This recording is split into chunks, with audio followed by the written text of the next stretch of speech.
You, John Fitzgerald Kennedy, do solemnly swear I, John Fitzgerald Kennedy, do solemnly swear that you will faithfully execute the office of President of the United States that I will faithfully execute the office of President of the United States and will, to the best of your ability, and will, to the best of my ability, preserve, protect, and defend the Constitution of the United States. preserve, protect, and defend the Constitution of the United States. So help you God. So help me God.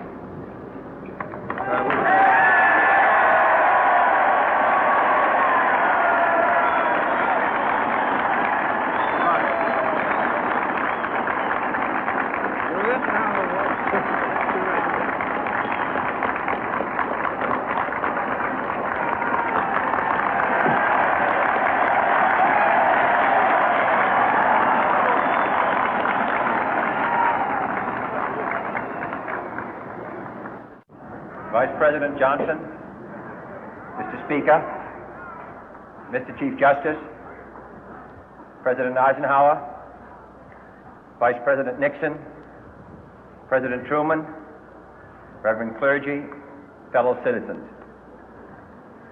We observe today not a victory of party, but a celebration of freedom, symbolizing an end as well as a beginning, signifying renewal as well as change. For I have sworn before you and Almighty God the same solemn oath our forebears prescribed nearly a century and 3/4 ago. The world is very different now, for man holds in his mortal hands the power to abolish all forms of human poverty and all forms of human life. And yet the same revolutionary beliefs for which our forebears fought are still at issue around the globe. The belief that the rights of man come not from the generosity of the state, but from the hand of God. We dare not forget today that we are the heirs of that first revolution. Let the word go forth from this time and place to friend and foe alike that the torch has been passed to a new generation of Americans born in this century, tempered by war, disciplined by a hard and bitter peace, proud of our ancient heritage, and unwilling to witness or permit the slow undoing of those human rights to which this nation has always been committed and to which we are committed today at home and around the world.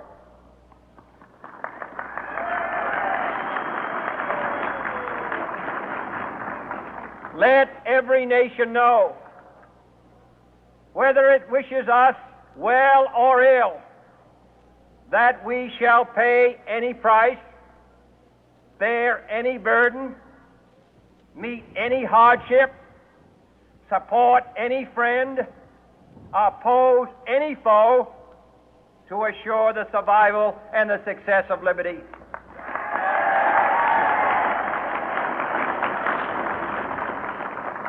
This much we pledge and more. To those old allies whose cultural and spiritual origins we share, we pledge the loyalty of faithful friends. United, there is little we cannot do in a host of cooperative ventures.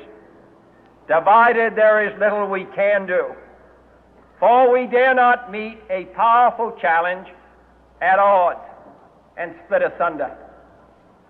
To those new states whom we welcome to the ranks of the free, we pledge our word that one form of colonial control shall not have passed away, merely to be replaced by a far more iron tyranny.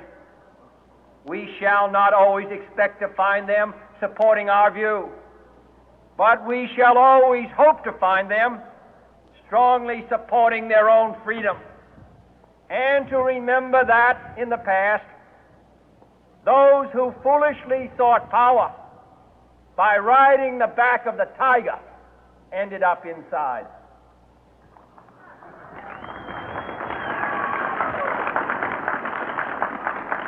To those people in the huts and villages of half the globe struggling to break the bonds of mass misery, we pledge our best efforts to help them help themselves for whatever period is required, not because the communists may be doing it, not because we seek their votes, but because it is right. If a free society cannot help the many who are poor, it cannot save the few who are rich.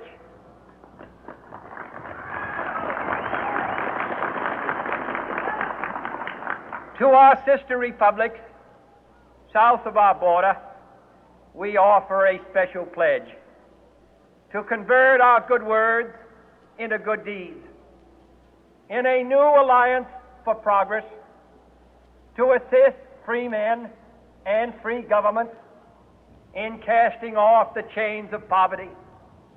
But this peaceful revolution of hope cannot become the prey of hostile powers. Let all our neighbors know that we shall join with them to oppose aggression or subversion anywhere in the Americas. And let every other power know that this hemisphere intends to remain the master of its own house.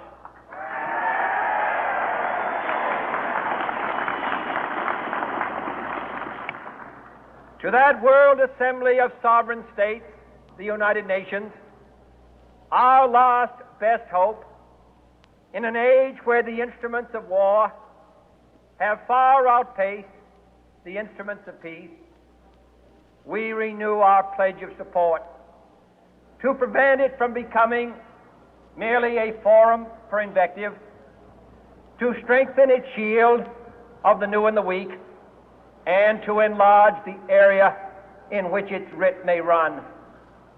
Finally, to those nations who would make themselves our adversary, we offer not a pledge, but a request that both sides begin anew the quest for peace. Before the dark powers of destruction, unleashed by science, engulf all humanity in planned or accidental self-destruction, we dare not tempt them with weakness, for only when our arms are sufficient beyond doubt can we be certain beyond doubt that they will never be employed. But neither can two great and powerful groups of nations take comfort from our present course, both sides overburdened by the cost of modern weapons, both rightly alarmed by the steady spread of the deadly atom, yet both racing to alter that uncertain balance of terror that stays the hand of mankind's final war. So let us begin anew, remembering on both sides that civility is not a sign of weakness, and sincerity is always subject to proof. Let us never negotiate out of fear, but let us never fear to negotiate.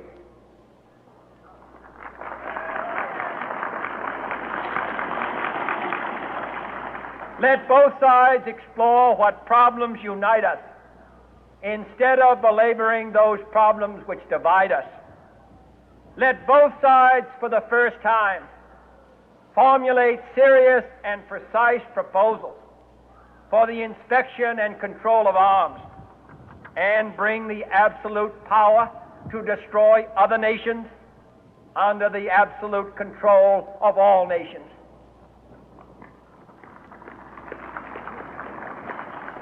Let both sides seek to invoke the wonders of science instead of its terrors. Together, let us explore the stars, conquer the deserts, eradicate disease, tap the ocean depth, and encourage the arts and commerce. Let both sides unite to heed in all corners of the earth the command of Isaiah to undo the heavy burden and let the oppressed go free. And if a beachhead of cooperation may push back the jungle of suspicion, let both sides join in creating a new endeavor, not a new balance of power, but a new world of law, where the strong are just and the weak secure and the peace preserved. All this will not be finished in the first 100 days, nor will it be finished in the first 1,000 days, nor in the life of this administration, nor even perhaps in our lifetime on this planet. But let us begin.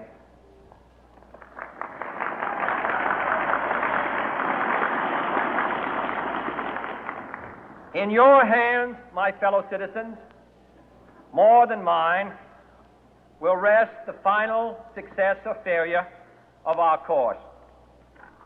Since this country was founded, each generation of Americans has been summoned to give testimony to its national loyalty. The graves of young Americans who answered the call to service surround the globe.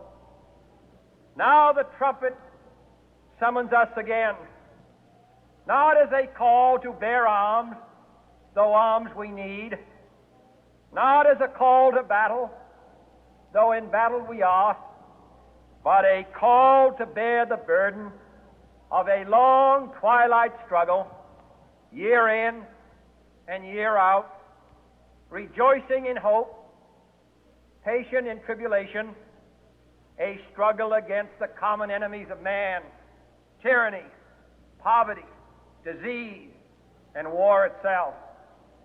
Can we forge against these enemies a grand and global alliance, north and south, east and west, that can assure a more fruitful life for all mankind? Will you join in that historic effort?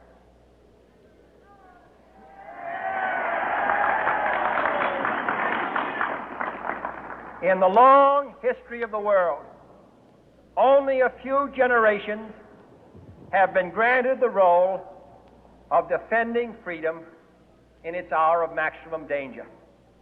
I do not shrink from this responsibility. I welcome it.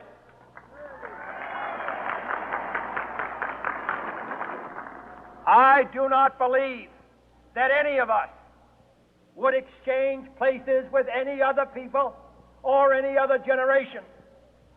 The energy, the faith, the devotion which we bring to this endeavor will light our country and all who serve it. And the glow from that fire can truly light the world. And so, my fellow Americans, ask not what your country can do for you.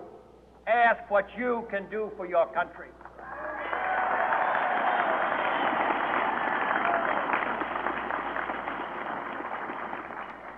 My fellow citizens of the world, ask not what America will do for you, but what together we can do for the freedom of man.